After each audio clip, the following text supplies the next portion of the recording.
Alam mo, hindi ako nagsisi na nakilala kita,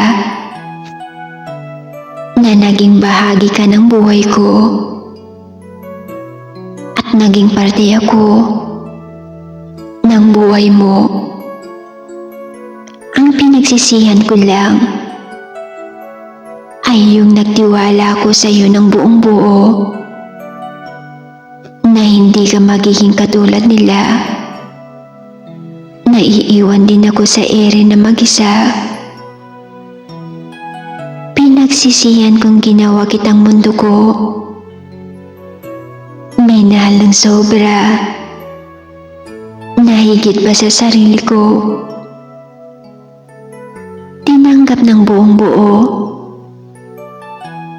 pero puro sakit lang ang kapalit nito. Pero okay lang. At least alam ko sa sarili ko na hindi ako nagkulang. Ingat ka na lang palagi, ha. Hindi ako manghihinayang sa taong ako mismo ang sinayang.